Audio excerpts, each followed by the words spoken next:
Hi friends, welcome to our channel Super Trader. यहाँ बात करें किस तरीके से हम प्लान कर सकते हैं कल के लिए। तो आज फिलहाल मार्केट को जैसे हमने उम्मीद की थी, गैप अप होने की उम्मीद की थी, लेकिन वो गैप अप के बाद फॉलो थ्रू मिसिंग था। और वो फॉलो थ्रू मिसिंग होना मेरे को थोड़ा सा अभी इस हिसाब से कंफर्टेबल नहीं लग रहा है, क्योंकि अभी मार्केट में वो जो जिस तरीके का हम माहौल की एक्सपेक्टेशन रख रहे थे वैसा माहौल नहीं आ पाया है, specially mid cap, small cap और छोटे स्टॉक्स में।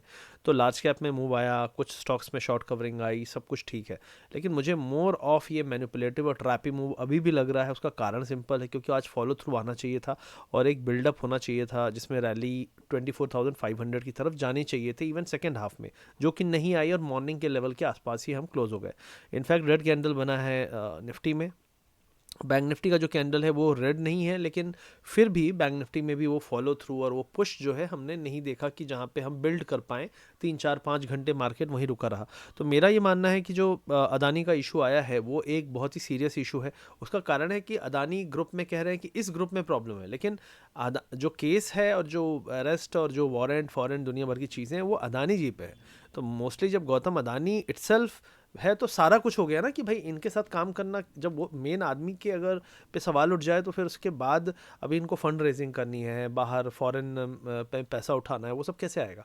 तो पैसे की ज़रूरत पड़ती है किसी बिजनेस में, हाई कैपिटल वाला बिजनेस है ये। तो यहाँ पे अब कैसे आगे बढ़ेंगे ये बहुत बड़ा एक सवाल है, इसलिए यहाँ पे तो इसलिए गाइज यहाँ पे प्रॉब्लम है। और मेरा मानना है कि यहाँ पे आपको थोड़ी सतर्क अभी भी रहना चाहिए। मार्केट आज उठा है, महाराष्ट्र की पॉजिटिविटी और ओवरऑल थोड़ा सा एफआईआई की आज बाइंग दिखी है मुझे, लेकिन उसके बाद भी मैं फॉलो थ्रू पे ज़्यादा विश्वास करूंगा अगर कल ऐसा हुआ। नहीं तो वापस से हम गैप फिल होते हुए देख सकते हैं और वापस से यहाँ पे निफ्टी में करीब 200 पॉइंट, 250 पॉइंट और बैंक निफ्टी में 600 700 पॉइंट का डिप आ सकता है, अगर हमने आज का हाई नहीं निकाला कल पहले 1 घंटे में। और पहले 1 घंटे में भी हमने जो हाई बनाया उसमें हम लगातार हम उसके ऊपर बिल्ड नहीं कर रहे हैं और हम गिव अप कर दे, तो पहला 1 घंटा बहुत इंपॉर्टेंट है कल, तो उस पर ध्यान दीजिएगा। 24,300 320 के ऊपर निकलने पे बुलिश है। अगर 24,170 के नीचे हम आए तो वहाँ से आप मान लो 200 250 पॉइंट साफ होने में टाइम नहीं लगेगा, क्योंकि मार्केट के पास ट्रिगर है और अदानी वाला केस ही मेरे हिसाब से एक बड़ा ट्रिगर है। आज संसद में भी काफ़ी हल्ला मचा है। तो ये इशू एकदम खुला खुला, देखो इंडिया में कोई इशू उठा रहा था, कोई सवाल नहीं, कुछ नहीं। अभी ये वहाँ का एक पूरा प्रॉपर सिस्टम है जो सवाल उठा रहा है, तो उस पर अब क्वेश्चन आप उठाओगे तो फिर तो वही बात होगी कि आप कोई गलती नहीं मानना चाहते। तो मेरा मानना है कि अब जो है बड़े इन्वेस्टर सतर्क होंगे, तो ये एक बड़ी चीज़ हो सकती है यहाँ पे। बैंक निफ्टी में 52,000 के नीचे जाने पे 51,500 600 के आसपास तक सपोर्ट मिल सकता है।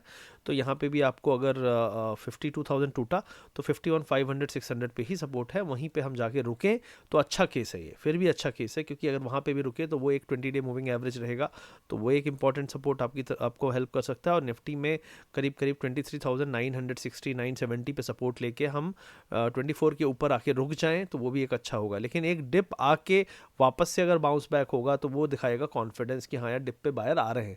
अभी डिप पे बायर का टेस्टिंग नहीं हुआ है, हम बहुत दिन से डिप डिप डिप कर रहे थे, एक बड़ा सा बाउंस आ गया और आज गैप अप के बाद कोई फॉलो थ्रू नहीं आया। तो अब डिप में बाइंग होनी है नहीं होनी है, ये टेस्ट तो होना पड़ेगा ना। उस टेस्ट के लिए एक डिप एक आ सकती है, और ये सारे जो कारण हैं ये आपको दिख सकते हैं मार्केट में। तो विक्स आज गिरा है, अच्छी बात है, लेकिन विक्स के गिरने के साथ साथ मार्केट में जो रैली बननी चाहिए थी बाद में वो नहीं बनी है। तो विक्स को कल फिर मैं देखूंगा कि कल क्या विक्स गिरता है या फिक्स वापस से बाउंस करता है। तो अगेन रिस्क इज देयर, अभी रिस्क है, इसलिए मैं थोड़ा कॉशियस हूँ। निफ्टी, फिर निफ्टी में अगर हम बात करें तो 23,750 780 के आसपास सपोर्ट है।